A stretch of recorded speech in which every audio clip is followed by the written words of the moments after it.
Ceux qui me connaissent savent que moi, je suis une grande fangirl de tout ce qui est danois, tout ce qui est nordique en général. Là, je suis à Copenhague. J'adore cette ville, j'adore les personnes, comment les gens ils font du vélo partout. La vie est belle, la vie est saine, les gens mangent bien, euh, tout ça, tout ça. Mais il y a une petite, même une grosse frustration que je ressens.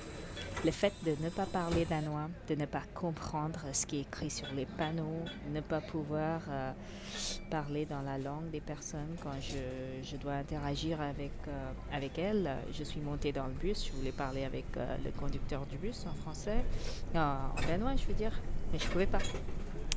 Bah, un petit peu de backstory. Bah, moi, je suis arrivée en France en tant qu'adulte et je parlais pas la langue non plus. Et je ressentais cette même frustration. Je voulais m'exprimer ouvertement, librement.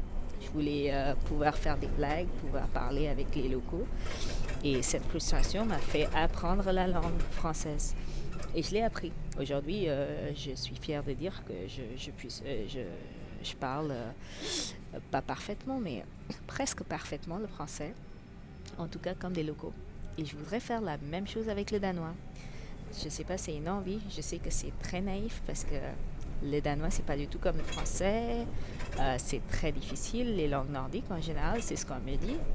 Et je sais, c'est super naïf de vouloir faire ça, mais je sais pas, je pense que bah, j'ai déjà fait ça une fois. Pourquoi pas le faire une deuxième fois? Apprendre une langue from scratch et tout apprendre parfaitement. Bah, dites-moi ce que vous en pensez, les gens. Bye!